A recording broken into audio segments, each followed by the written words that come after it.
லோகவீரம் மகாபூஜ்யம் சர்வரக்ஷாகரம் விபும் பார்வதி ஹிருதயானந்தம் சாஸ்தாரம் பிரணமாம்யகம். ஓம் சுவாமியே சரணமையப்பா. ஓம் நமச்சிவாய. மேன்மைகள் சைவநீதி விளங்குக உலகமெல்லாம். நோயற்ற வாழ்வே குறைவற்ற செல்வம்.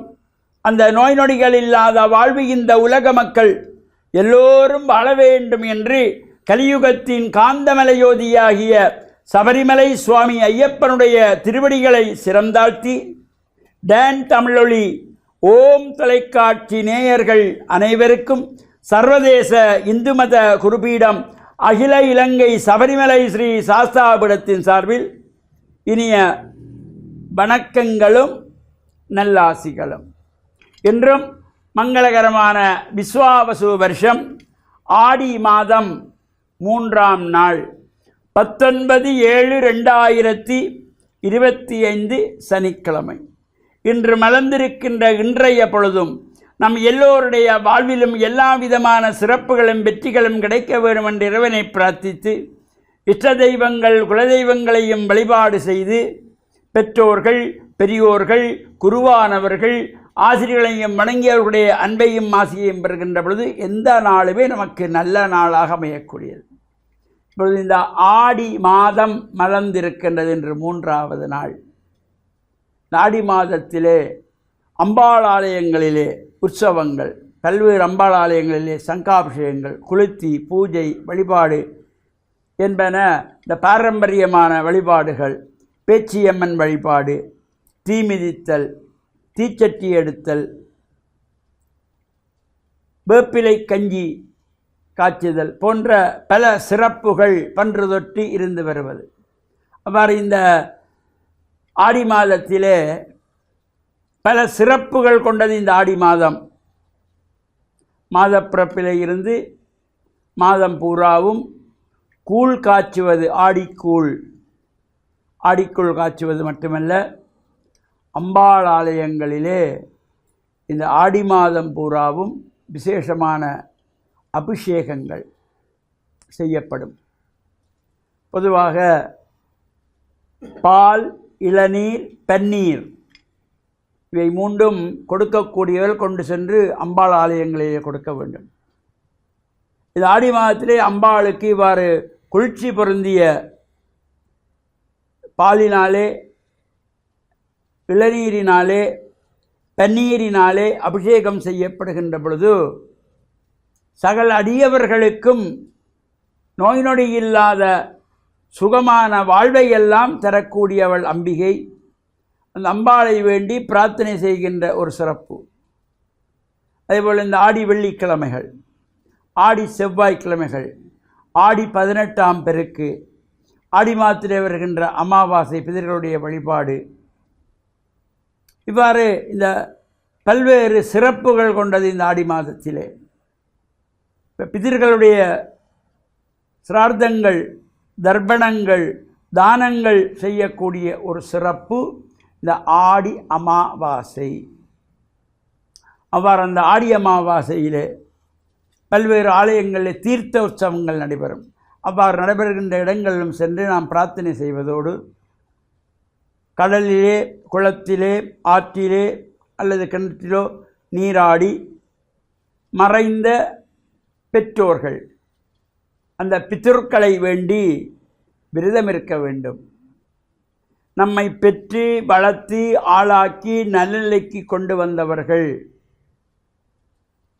நம்முடைய பெற்றோர்கள். அவர்கள் பிதர்களாக இருக்கிற பொழுது அவர்களுக்கு நாம் செய்ய வேண்டிய இந்த கடமைகள் ஒவ்வொரு பிள்ளைகளும், இது அண்ணா இருக்கிறார், அண்ணா செய்து கொள்வார், சின்னண்ணா செய்வார், தம்பி செய்வான் என்று விடுகின்ற காரியமல்ல. ஒவ்வொரு ஆண் பிள்ளைகளும் கண்டிப்பாக விரதமிருந்து சிரத்தையோடு செய்ய வேண்டும். அவ்வாறு அந்த தர்ப்பணங்கள் கொடுக்க வேண்டும், தானங்கள் கொடுக்க வேண்டும். அப்பாவோ அம்மாவோ இல்லை என்றால் அவர்கள் வயதிலே உள்ள யாராவது ஒரு வசதி இல்லாதவர்களுக்கு ஒரு ஆண்களுக்கு ஒரு வேஷ்டி சால்வை எடுத்து கொடுக்கலாம், யாராவது தாய்மாருக்கு ஒரு சேலை எடுத்து கொடுக்கலாம், அம்மாவை நினைத்து கொடுப்பது, அல்லது அது நமக்கு முடியலையா ஒருவேளை உணவை கொடுக்கலாம். அவ்வாறு இந்த சிறப்புகள் செய்யப்படுகின்ற பொழுது பிதிர்கள் மனம் மகிழ்ந்து ஆசி வழங்குவார்களாம். இந்த ஆடி அமாவாசையிலே தர்ப்பணங்கள் செய்து தானங்கள் செய்து இவ்வாறு வழிபாடு செய்த பின்பு இந்த வீட்டிலே அவருடைய புகைப்படங்களை வைத்து விபூதி சந்தனம் குங்குமம் திலகமிட்டு மலர் மாலைகள் போட்டு சாம்பிராணி தீபம் விட்டு படையல் படைத்து நிவேதிப்பார்கள். அந்த படைக்கப்படுகின்ற படையல் வீட்டிலே சமைத்த உணவாக இருக்க வேண்டியது மிக அவசியம். இவ்வாறான சிறப்புகள் இந்த ஆடி மாதத்தில் இருக்கிறது. தொடர்ந்தும் இந்த ஆடி மாதத்தினுடைய சிறப்புகளை சிந்திப்போம் என்று கூறி டான் தமிழொலி ஓம் தொலைக்காட்சி நேயர்கள் அனைவருக்கும் சர்வதேச இந்து மத குருபீடத்தின் சார்பில் நல்லாசிகளை கூறிக்கொள்வதில் மனமகிழ்வு கொள்கிறோம். சர்வே ஜனாக சுகினோ பவந்து சமஸ்த சன் மங்களானி சந்து சுபம்.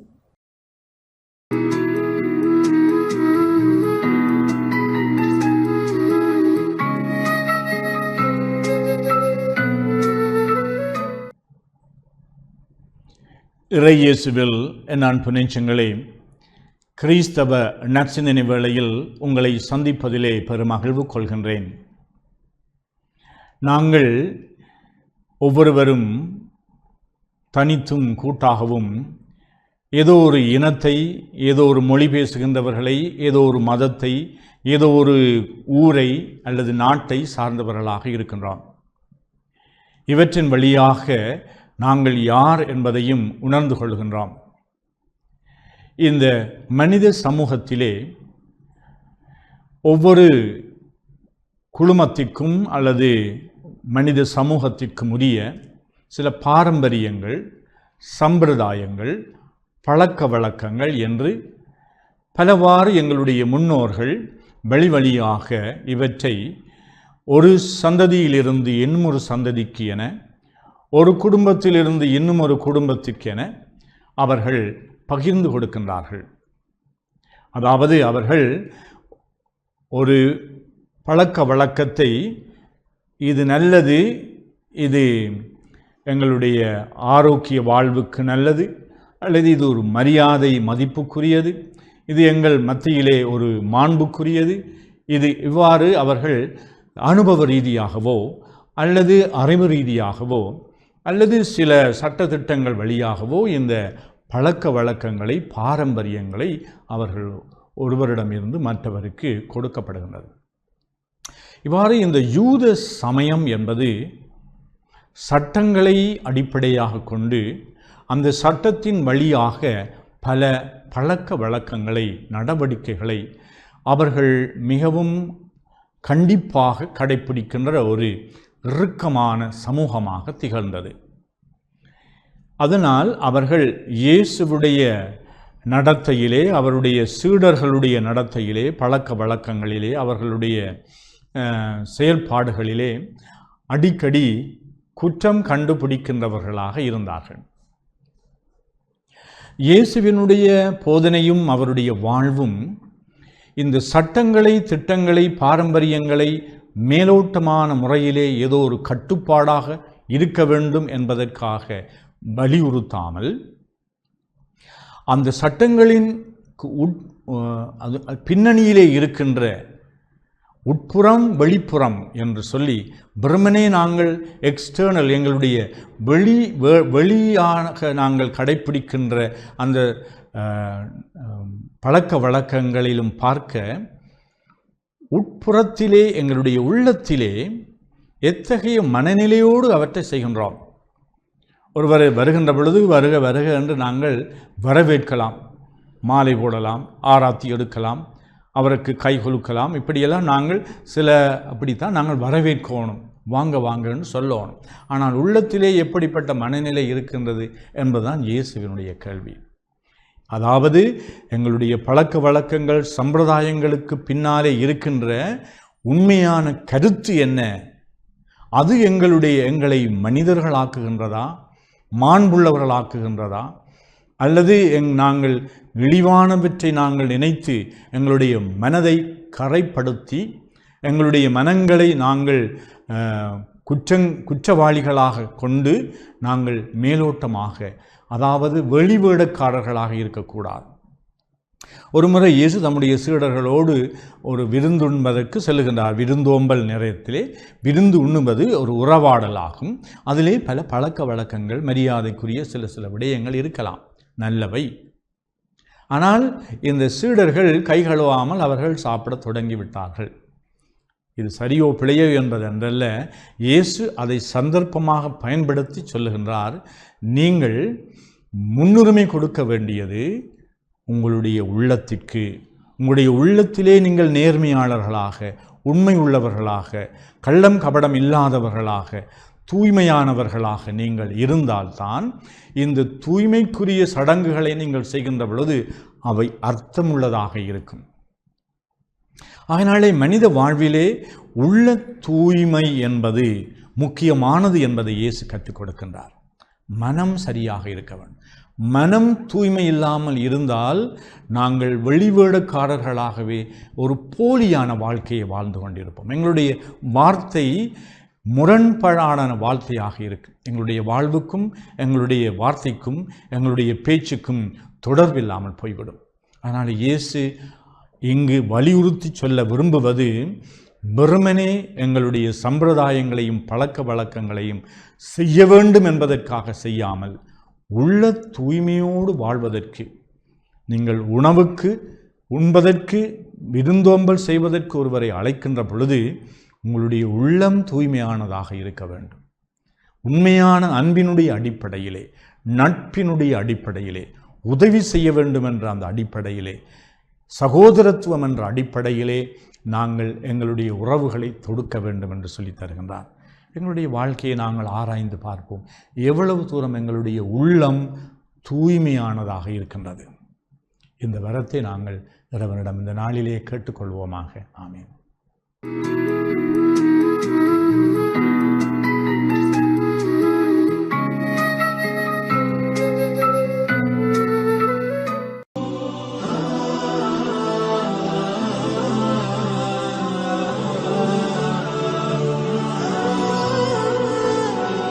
பிஸ்மில்லாஹிர் ரஹ்மானிர் ரஹீம். இஸ்லாமிய நற்சிந்தனையோடு இணைந்திருக்கக்கூடிய நேயர்கள் அனைவருக்கும் அஸ்ஸலாமு அலைக்கும் வரஹ்மத்துல்லாஹி வபரகாத்துஹு. இன்றைய நற்சிந்தனையில் ரசூலுல்லாஹி ஸல்லல்லாஹு அலைஹி வஸல்லம் அவர்களுடைய மன்னிக்கக்கூடிய உணர்வு, விட்டு கொடுக்கக்கூடிய பண்பு எப்படி இருந்தது என்பதை சில வரலாற்று தொகுப்புகளினூடாக உங்களுடைய கவனத்திற்கு கொண்டு வரலாம் என்று ஆசைப்படுகின்றேன். அன்புள்ள சகோதர சகோதரிகளே, ரசூலுல்லாஹி ஸல்லல்லாஹு அலைஹி வஸல்லம் அவர்கள் இந்த உலகத்திலே எவரும் துன்புறுத்தப்படாத அளவுக்கு, எவரும் சித்திரவதை செய்யப்படாத அளவுக்கு துன்புறுத்தப்பட்டார்கள், கஷ்டப்படுத்தப்பட்டார்கள், சொல்லனா துன்பங்களை அனுபவித்தார்கள். அந்த நேரங்களிலெல்லாம் நபிகளார் ஸல்லல்லாஹு அலைஹி வஸல்லம் அவர்கள் விட்டு கொடுக்கக்கூடியவர்களாக, மன்னிக்கக்கூடியவர்களாக இருந்தார்கள் என்பதை வரலாறு எங்களுக்கு சொல்லிக் கொண்டிருக்கின்றது. குறிப்பாக சொல்வதாக இருந்தால், ஒரு சந்தர்ப்பத்திலே நபிகளார் ஸல்லல்லாஹு அலைஹி வஸல்லம் அவர்களுக்கு ஆட்டிறைச்சியை பொரித்து அதன் முன்னஞ்சந்தில் நஞ்சை ஊட்டி நபி அவர்களை கொலை செய்வதற்காக வேண்டி ஒரு பெண்மணி திட்டம் தீட்டுகின்றாள், சதித்திட்டம் செய்கின்றாள். அந்த நேரத்திலே நபி அவர்கள் ஓரிரு துண்டுகளை உட்கொண்டதற்கு பிறகு அல்லாஹு தஆலா நபி அவர்களுக்கு அந்த செய்தியை அறிவிக்கின்றான், இந்த மாமிசத்திலே நஞ்சூட்டப்பட்டிருக்கின்றது, சாப்பிட வேண்டாம் என்று. உடனே சாப்பிடுவதை நிறுத்திவிட்டு தோழர்களையும் சாப்பிட வேண்டாம் என்று தடுத்துவிட்டு அந்த பெண்மணியை அழைக்கின்றார்கள் அல்லாஹ்வின் தூதர்.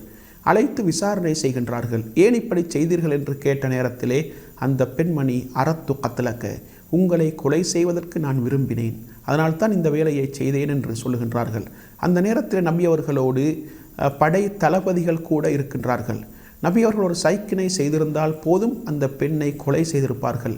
அப்படி இருந்தும் கூட சஹாபாக்கள் கேட்கின்றார்கள், அல்லாஹ்வின் தூதரே, அந்த பெண்ணை நாங்கள் கொலை செய்து விடட்டுமா? உங்களை கொலை செய்வதற்கு சதித்திட்டம் செய்த இந்த பெண்ணை நாங்கள் கொலை செய்து விடட்டுமா என்று கேட்ட நேரத்திலே நபிகளார் ஸல்லல்லாஹு அலைஹி வஸல்லம் அவர்கள், இல்லை, விட்டு விடுங்கள் என்று சொன்னார்கள். இந்த அளவுக்கு எதிரிகளை கூட பழிவாங்குகின்ற அந்த வாய்ப்பு தன்னுடைய கையில் இருக்கின்ற நேரத்திலும் கூட நபி அவர்கள் மன்னித்தார்கள் என்ற வரலாறு இந்த இஸ்லாத்திலே சொல்லப்பட்டிருக்கின்றது. என்றால் இந்த அளவுக்கு எதிரிகளை கூட மன்னிக்கக்கூடியவர்களாக இருந்தார்கள். அது மாத்திரமின்றி நபிகளார் ஸல்லல்லாஹு அலைஹி வஸல்லம் அவர்கள் அன்று சாப்பிட்ட அந்த மாமிச துண்டுகள் தான் அவருக்கு மரண தருவாயிலே அவரை மிகவும் வேதனைப்படுத்தியது என்பதை ஹதீஸ்கள் எங்களுக்கு சொல்லிக் கொண்டிருக்கின்றன. அப்படியென்றால் நபி அவர்கள் மரணிப்பதற்கே காரணமாக இருந்த எதிரிகளை கூட மன்னித்த வரலாறுகள் இஸ்லாத்திலே இருக்கின்றது. அதே போன்று எங்களுக்கு தெரியும், ஒரு முறை யமாமா பிரதேசத்திலே ஒரு கோத்திர தலைவராக இருந்த சுமாமா என்ற ஒருவர், அவர் இஸ்லாத்திற்கு வருவதற்கு முன்னால் பல சூழ்ச்சிகளை செய்தவர், இஸ்லாத்திற்கு பல சதிகளை செய்தவர், பல தோழர்களை கொன்று குவித்தவர். அப்படிப்பட்ட அநியாயங்களை செய்த ஒருவர் கைதியாக பிடித்து வரப்பட்டு மஸ்ஜிது நபவியின் தூணிலே கட்டப்பட்டு வைக்கப்பட்டிருக்கின்றார். அந்த நேரத்திலே நபி அவர்கள் முதல் நாள் அவரிடத்திலே வந்து அந்த தோழரை பார்த்து, சுமாமாவே, உங்களிடத்திலே என்ன இருக்கின்றது, நீங்கள் என்ன சொல்லுகிறீர்கள் என்று கேட்ட நேரத்திலே, என்னிடத்தில் ஒரு நல்ல செய்தி இருக்கின்றது. நீங்கள் என்னை மன்னித்தால் நன்றி உள்ளவனாக நான் இருப்பேன். நீங்கள் என்னை கொலை செய்தால் நான் கொலை செய்யப்படுவதற்கும் தகுதியானவன். உங்களுக்கு பொருளாதாரம் வேண்டுமென்றால் கேளுங்கள், தருகின்றேன் என்று சொல்லுகின்றார்கள். நபி அவர்கள் மௌனமாக சென்று விடுகின்றார்கள். இரண்டாவது நாளும் வந்து அதே கேள்வி, சுமாமாவே, உம்மிடத்தில் என்ன இருக்கின்றது என்று கேட்ட நேரத்தில் அதே பதிலை அந்த தோழர் சொல்லுகின்றார். என்னிடத்தில் ஒரு நல்ல செய்தி இருக்கின்றது. நீங்கள் என்னை மன்னித்தால் நன்றியுள்ளவனாக நான் இருப்பேன். என்னை கொலை செய்தால் நான் கொலை செய்யப்படுவதற்கும் தகுதியானவன். உங்களுக்கு பொருளாதாரம் வேண்டுமென்றால் கேளுங்கள், அள்ளி தருகின்றேன் என்று சொல்லுகின்றார்கள். நபி அவர்கள் மௌனமாக சென்று விடுகின்றார்கள். மூன்றாவது நாளும் வந்து அதே கேள்வி, அதே பதில். அதற்கு பிறகு நபி அவர்கள் தோழர்களை பார்த்து சொல்லுகின்றார்கள். நபி அவருடைய உத்தரவை எதிர்பார்த்து கொண்டிருந்த தோழர்கள், எப்படிப்பட்ட உத்தரவு என்றால், சுமாமாவை கொலை செய்யுங்கள் என்று நபி அவர்கள் எங்கே சொல்லுகின்றார்கள் என்பதை எதிர்பார்த்து கொண்டிருந்த தோழர்களை பார்த்து நபி அவர்கள் எதிர்பாராத ஒரு வார்த்தையை, உத்தரவை பிறப்பிக்கின்றார்கள். எப்படி? அத்துலைக்கு சுமாமா, சுமாமாவை விடுதலை செய்யுங்கள் என்று சொல்லுகின்றார்கள். ஆச்சரியத்தோடு, நபிகளாருடைய கட்டளை அல்லவா, அதை நடைமுறைப்படுத்த வேண்டும் என்ற அந்த உணர்வோடு விடுதலை செய்கின்றார்கள். அந்த சுமாமா என்ற தோழர் உடனே குளித்துவிட்டு வந்து நபிகளாருடைய கையை பிடித்து, அஷ்ஹது அல்லா இலாஹ இல்லல்லாஹ் வ அஷ்ஹது அன்னக ரசூலுல்லாஹ், அல்லாவை தவிர வேறு கடவுள் இல்லை, நீங்கள் அல்லாஹ்வுடைய தூதர் என்று நான் சாட்சி சொல்கின்றேன் என்று சொல்லி இஸ்லாத்தை ஏற்றுக்கொள்கின்றார்கள். நபி அவர்களை பார்த்து சொல்கின்றார்கள், இந்த உலகத்திலேயே நான் வெறுக்கக்கூடிய மார்க்கமாக இஸ்லாம் இருந்தது, ஆனால் இன்று முதல் நான் நேசிக்கக்கூடிய மார்க்கம் இஸ்லாம். உலகத்திலேயே நான் வெறுக்கக்கூடிய பூமியாக இந்த மதீனத்து பூமி இருந்தது, ஆனால் இன்று முதல் நான் நேசிக்கக்கூடிய பூமி இந்த மதீனத்து பூமி. உலகத்திலேயே நான் வெறுக்கக்கூடிய முகமாக இருந்தது உங்களுடைய முகம், ஆனால் இன்று முதல் நான் நேசிக்கும் முகம் உங்களுடைய முகம்தான் என்று நபி அவர்களை பார்த்து சொல்லுகின்றார்கள். எனவே இப்படி பலரை இஸ்லாத்தின் பால் கவர்ந்தது நபிகளாருடைய மன்னிக்கக்கூடிய கொள்கை, விட்டு கொடுக்கக்கூடிய அந்த கோட்பாடு என்பதை இஸ்லாம் சொல்லுகின்றது. எனவே மன்னிக்கக்கூடியவராக, எதிரிகளை கூட மன்னிக்கக்கூடிய அந்த பண்பு நபிகளாருடைய வாழ்க்கையை அலங்கரித்த பண்பு. எனவே மன்னிக்கக்கூடியவர்களாக, விட்டு கொடுக்கக்கூடியவர்களாக இந்த உலகத்திலே வாழ்ந்து உண்மையான முஸ்லிம்களாக மாறுவதற்கு வல்லவன் ரஹ்மான் எனக்கும் உங்கள் அனைவருக்கும் துணை புரிவானாக. வாஹிரு தஅவானா அனில் ஹம்துலில்லாஹி ரப்பில் ஆலமீன்.